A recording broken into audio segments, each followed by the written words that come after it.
I am Major General retired FAVIER, and it's my pleasure, to share my experience with you.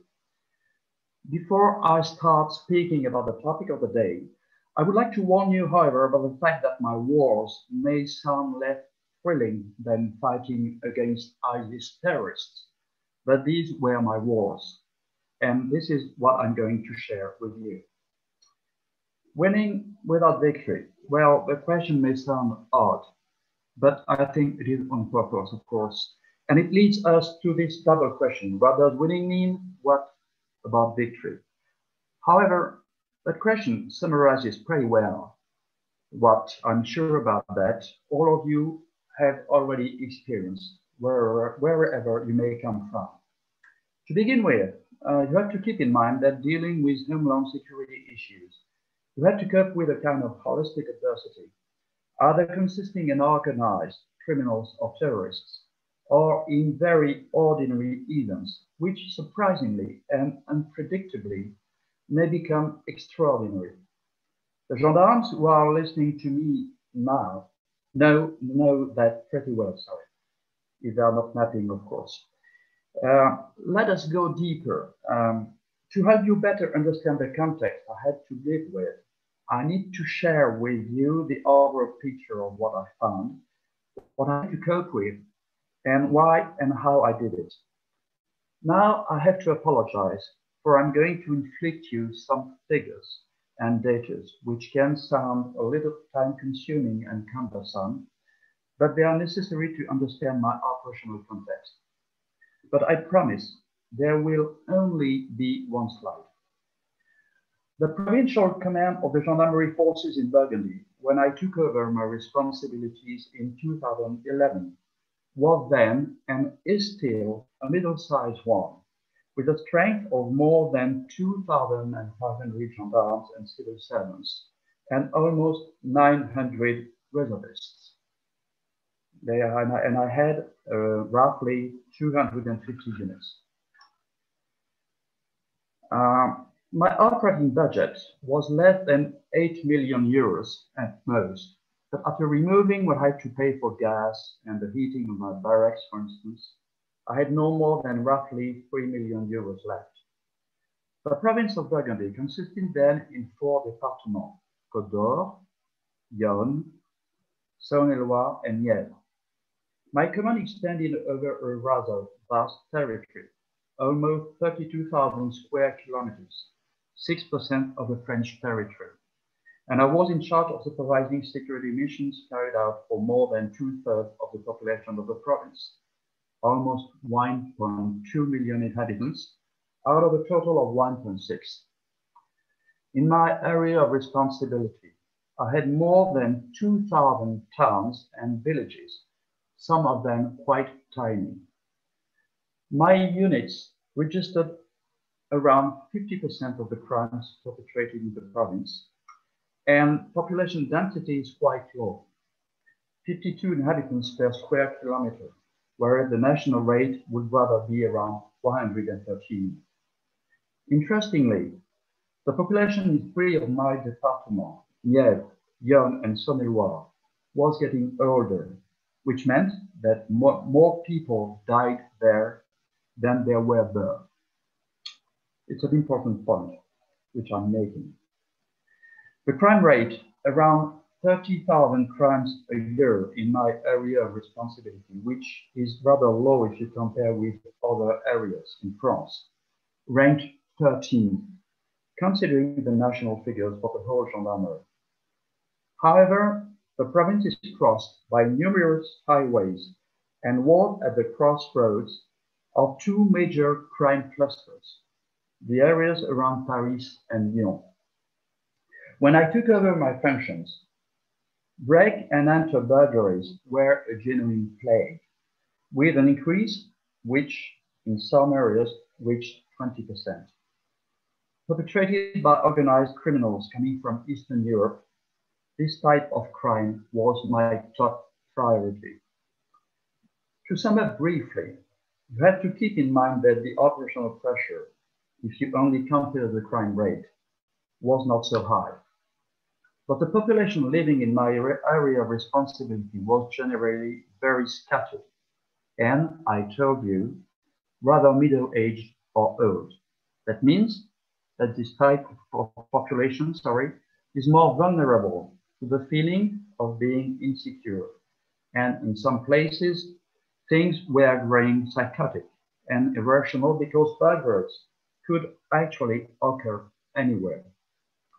Honestly, I must confess that in theory, my human resources were sufficient, globally speaking, but I was pretty much unsatisfied with the way they were distributed.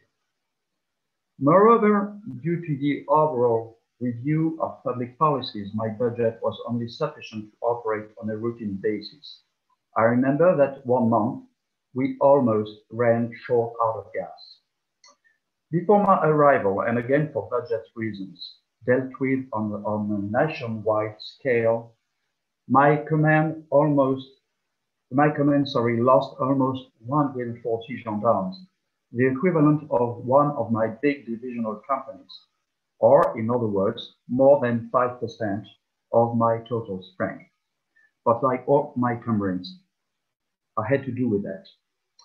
So at this stage, keep in mind that what I've just told you, a middle-sized regional command, in many places a scattered, rather old and low-class population, often living with the feeling that the government is deserting them. In addition, a wave of break and anti-child crime, strengthening that negative feeling, which had to be tackled with a scattered territorial distribution of my units, some of them very small, by the way. And I'm trying to share something. Okay, I hope you see it. Can you see it? Okay, just to show you an example, it's the territorial distribution of my units in one of my departments, Saône-et-Loire. Okay. So, having said that, let us get back to today's topic. Is it possible to win without victory? Well, I would say that considering that unless you live in North Korea, the zero crime rate is impossible to achieve. You just have to adapt to the situation, and consequently, you had no other choice but to maneuver so as to keep threats under the threshold, and I would add, to be more accurate, an acceptable threshold. The Gendarmerie General Directorate urged the provincial commanders to foster the creation of small and non-permanent investigating units to deal with our East European criminals. But this meant a function of manpower on my basic territorial small units, which was not a very popular idea among my troops, but we had no other option. I concluded that I could not for sure win a crushing victory, but that I would win anyway. On the one hand, if I kept my subordinates' confidence, and on the other hand, by convincing the mayors and population in my area of responsibility that they would see more gendarmes patrolling outside than never before, and by the way, what they pay taxes for. This was the opportunity to teach my unit commanders an important lesson that myself I learned some years ago. As the famous French writer André Gide put it, choisir c'est renoncer. Making choices means that you have to give up other options. Therefore, I told them that one choice is made, you have to stick on it, which doesn't mean that you don't have to adjust your options during the action. What I'm telling you may sound so basic, so obvious that you could think that I'm considering you as inexperienced young recruits. But believe me, at least in the gendarmerie, this was not so obvious. I remember old NCOs really frustrated and quite uncomfortable about the fact that there were things and tasks that had to be dropped or at least postponed. And let us admit that we in the military are not used to that. I told you that I had no choice but to implement what my general directorate ordered me to do, as far as our break and enter crimes problem was concerned. But it was my choice to focus and make focus on a small number of priorities. Then I remembered some lectures which I attended at the War College: concentration of effort, freedom of action, and economy of means. Well, I already had the third item, the economy of means. I achieved the first one, and I just told you. As for the second one, I decided to adapt the territorial distribution of my units in order to give them a larger capacity to maneuver and cover their territory. Over my 4 years being in charge of my command, I could disband 15 small units, while redeploying the equivalent strength where I considered it was necessary and useful.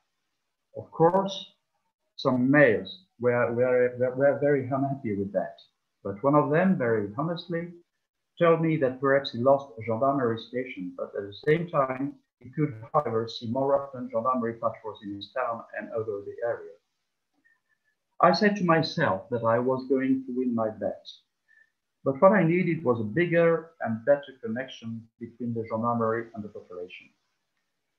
We were asked by our general directorate to develop a neighborhood watch program, but there was some resistance and reluctancy among some mayors who considered that it was our job and not theirs to deter crime and that their population was not ready to report suspicious behaviors to the gendarmerie. Then came the terrorist attacks of 2014.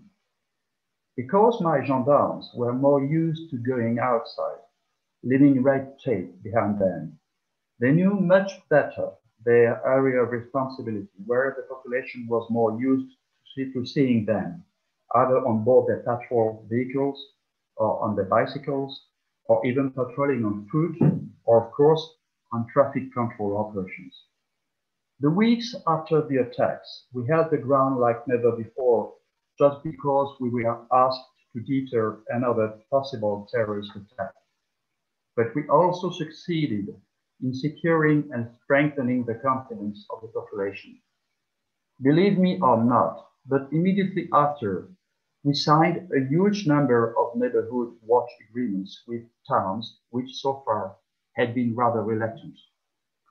Almost at the same time, the burglary problem was under control, stabilized in some points, decreasing in many others, with better crime-solving rates. When I handed over my command, break and enter crimes and burglaries were reduced by more than 5%, I believe. So, as a conclusion, I would like to remind you of what Marshal Joffre once said. I do not know who won the Battle of the Marne, but I know who would have lost it. I'm not trying to depict myself as a history maker, of course. I'm just telling you that it is, of course, possible to win without victory, provided that you make your own choices, knowing why you make them, taking responsibility for them, and being able to explain your subordinates the reasons you order them to act accordingly. There is no small win, because there are no meaningless battles. Well, here we are, as far as I'm concerned. Thank you for your attention.